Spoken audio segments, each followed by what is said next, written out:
Sorry, a little disorganized this morning.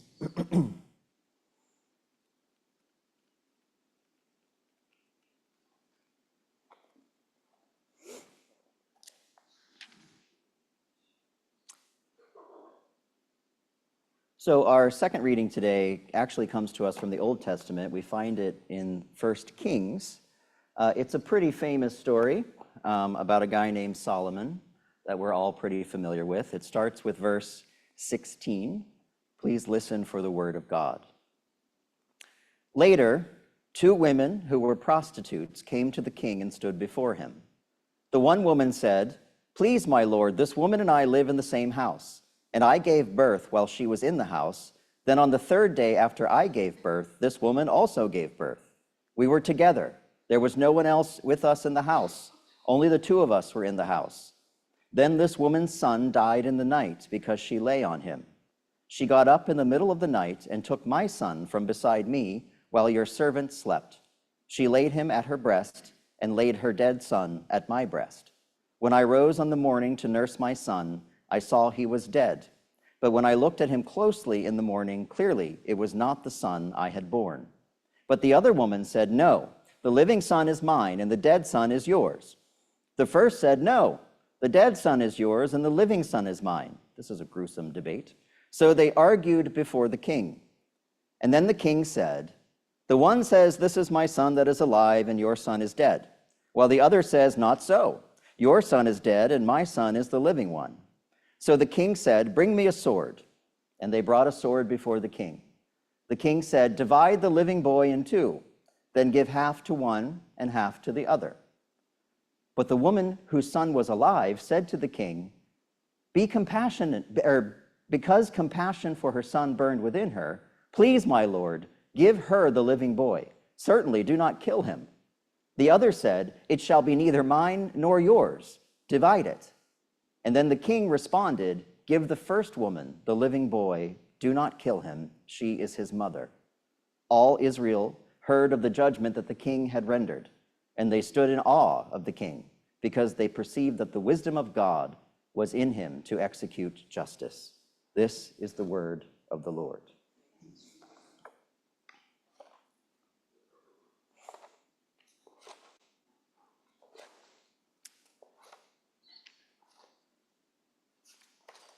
I want to open today actually with another psalm.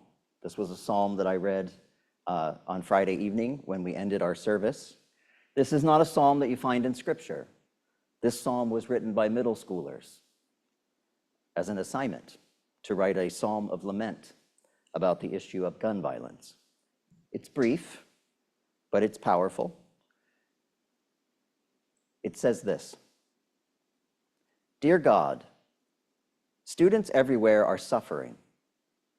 Bullets are raining down on them and nothing is changing. We have faith that through your work in the world, things will get better. We have faith that you will end the cycle of gun violence. Please help our leaders to create sensible gun laws and bring safety into our hallways and classrooms. We praise you in our everyday lives and give you thanks for your never-ending love." By Ben, grade 9, Emma, grade 9, Ethan, grade 10, and Julia, grade 7. I read to you the story of Solomon because it's a very famous story, and for some reason, as I was considering what to preach about this year on this particular issue of gun violence, as I preach on it often, this story came to mind for some reason. It's the story, of course, of the 2 women and the baby and Solomon, right? We tend to think that this is some kind of splitting the difference story, some kind of choice, right, that these women are offered. We can split your baby in half and give you both half, or we can not do that. But it isn't that. This is really not a story about making choices. This is not a story about splitting the difference. This isn't a both sides-ism permission story. Because we know that Solomon had a reputation for incredible wisdom. He was a very, very, very smart person. In fact, he prayed often for wisdom. That's why this ham-handed notion that he would offer a choice in this kind of absurd way doesn't really make that much sense. It's an obviously irrational scenario that he is presenting these women with. He offered them what it was at face value as though it were a choice, but it isn't. It's not a compromise. It's not a choice. That doesn't make any sense. It's not crafty enough for Solomon, in my estimation. Solomon wasn't giving them a choice. He was giving them a test. He was giving them a test of their morality, of their ability to love something more than themselves, of their ability to give of themselves rather than destroy something else. And so he offered them a choice that was not a choice. The very idea that anyone could view a child's life as a reasonable or viable compromise spoke to a kind of depravity that Solomon obviously saw for what it was: immoral selfishness and a complete degradation of the holy values of life and service and love. To choose death over life was intolerable. It has been intolerable since the beginning, and it will be intolerable until the end. Solomon's suggestion had only one real answer. That answer was the sacrifice of self-interest in the service of compassion and mercy, in the service of life. I mean, it's an insane thing that Solomon did, don't get me wrong, right? That choice is insane. One of you can have it, or I'll kill it, and both of you can have it. And yet, this nation makes Solomon's choice every single day. Every single day that we do not take action to make children safer in this nation, to protect children from guns, to make people safe, to keep weapons of war off our streets, we are choosing some mangled idea of personal freedom, of selfishness over the lives of our own children. This is not a real choice. This is a test of a nation's morality, a nation's ability to protect life when it claims to love it so much. I'm focused today on kids for three reasons, actually. First, because we all know that in recent history, gun violence became the #1 cause of death for youth in the United States, surpassing all other causes, cancer and car accidents and everything else. It's a reality that I think we've never quite seemed ashamed enough about. Secondly, I mention children because children, as we know, hold a very special place in our biblical witness. Children hold a special place in the heart of God. Children hold a special place on the lap of Jesus. Children are considered voices of wisdom, voices of truth. Children are not just property anymore. They are humans, humans that we make certain promises to protect, promises to nurture, promises to support and help. Third, this year at the General Assembly, our Presbyterian denomination will consider an overture that children may live free from gun violence in the United States. This overture was brought before our presbytery, passing with only one objection. And yours truly will be one of the overture advocates testifying about this before the relevant committee. The overture calls for nothing that is ridiculous. It is not radical. It is not some progressive wish list. The overture calls for basic, common sense precautions in our homes and communities, combined with education to curb the epidemic of death among children in this nation. It asks us to do simple things, like locking guns away, keeping them out of the reach of our children, using trigger locks, using smart locks. Basic things that we know have an impact on the rise of gun violence in the nation. Several months ago, after I agreed to work on this overture, of course, my 12-year-old cousin was shot and killed, shot in the head and killed by an unsecured 9mm pistol in the home of a 14-year-old friend. She's dead.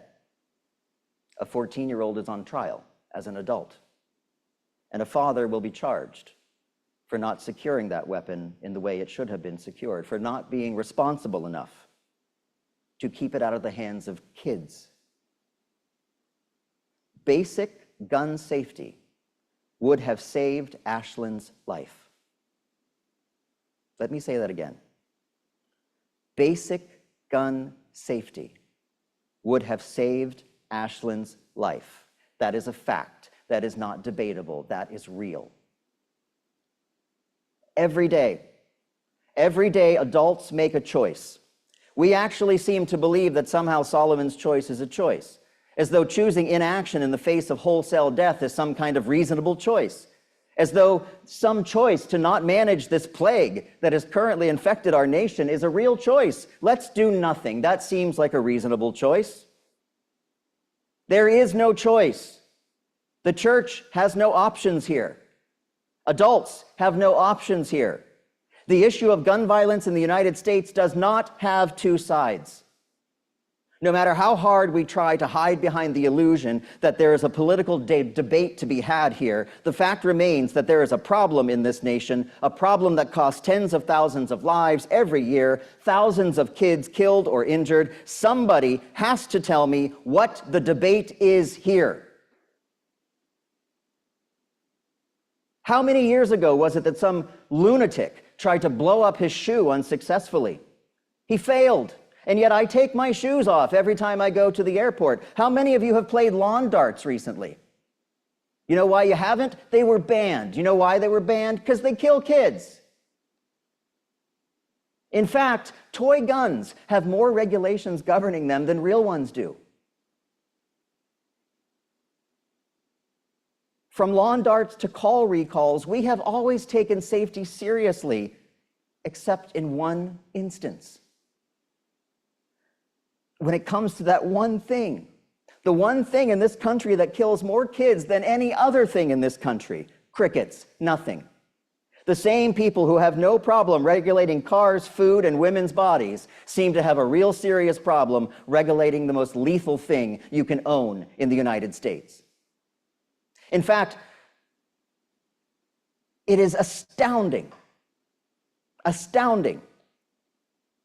that we can't even have a conversation about this.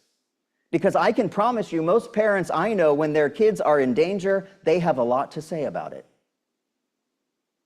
Money, meanness, and moral desolation have created a broken political system that will not handle this problem.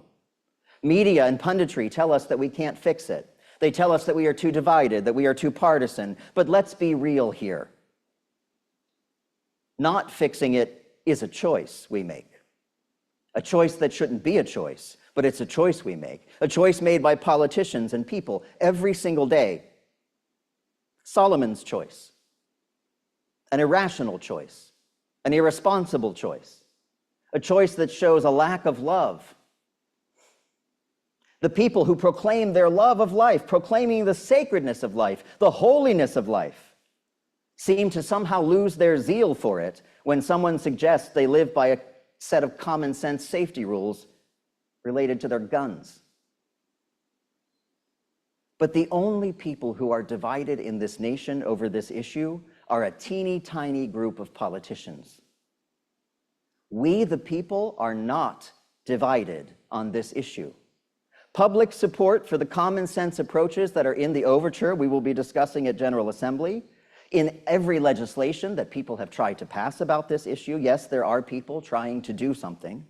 Public support for common sense approaches to this plague of gun violence is a landslide in polling. Ignoring this fact isn't merely a cynical act on the part of our politicos in the United States. It's a suppression of democracy. It's a refusal to listen to the voice of the people. It's a refusal to listen to the voice of this nation's children as they walk out of their schools with their hands lifted up, holding signs that say, "Don't shoot." It's not listening to the voices of parents and children being traumatized constantly by active shooter drills in their schools, in their churches.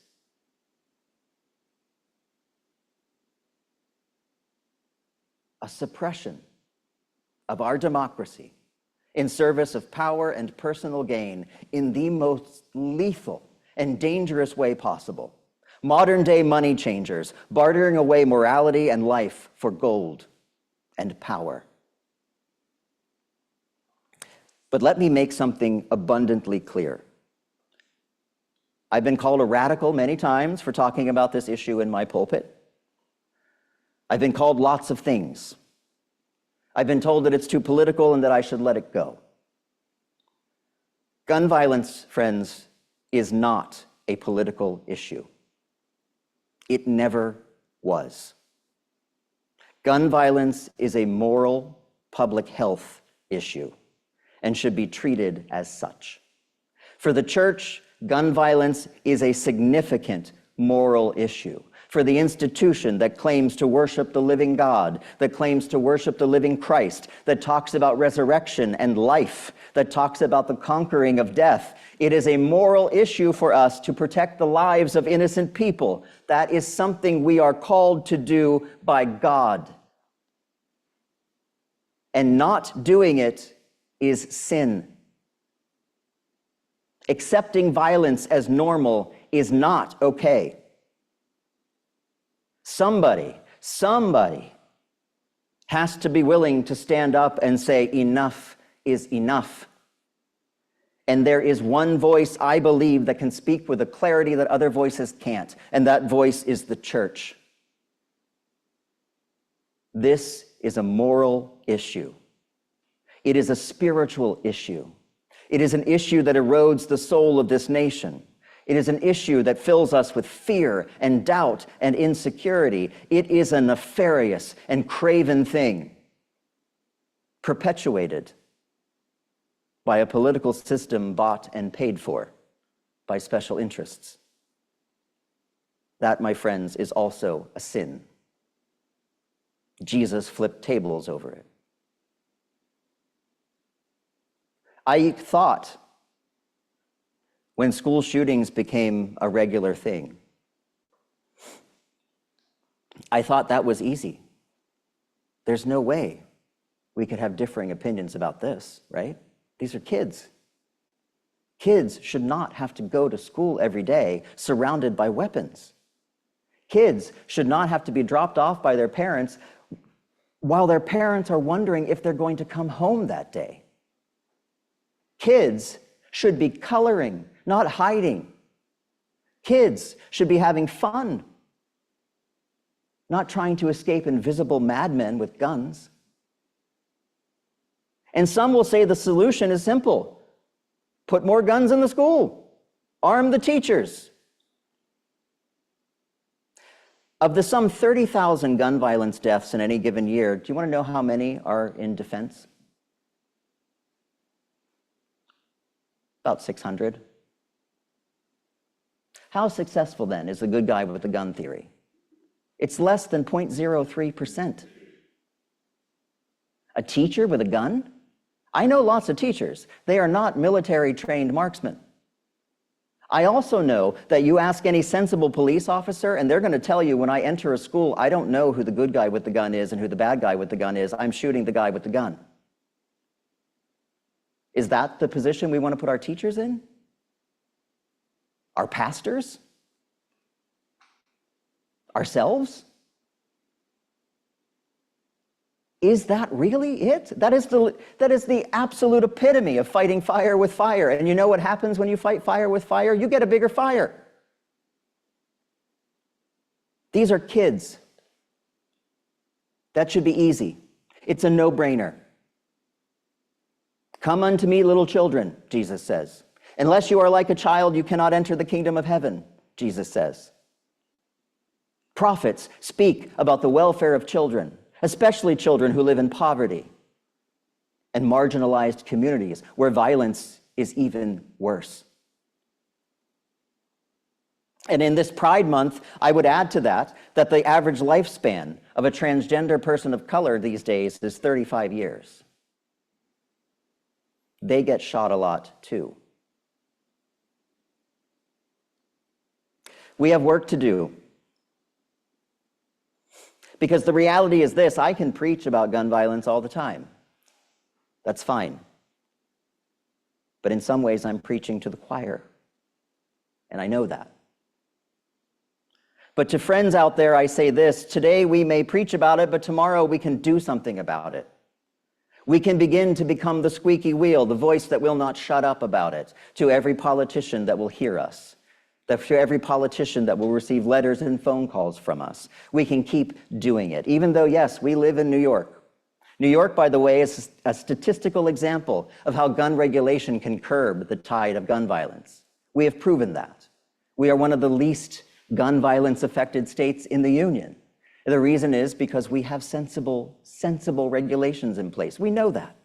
We know that. We know that regulation back in the day when we used to ban those things called assault rifles, that had an impact on mass shootings. We know that. That is truth. That is real. That is statistically proven. We know that. Politicians know that too.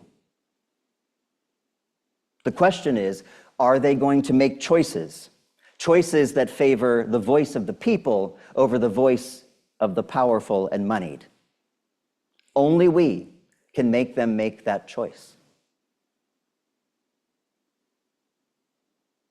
I hope that we don't have to hear about any more school shootings. I hope. I pray to God every day that not one single child will be lost to this horror anymore. I look at the experience of my own family, and I know how much disruption and disorientation and destruction this causes. But I also know the holy and strong resolve that comes in the aftermath. I also know about the God who gives us the strength to speak out. I also know about the God who heals and the God who restores, because it is not God who pulls triggers, it is people. It is God who picks up the pieces once we're done.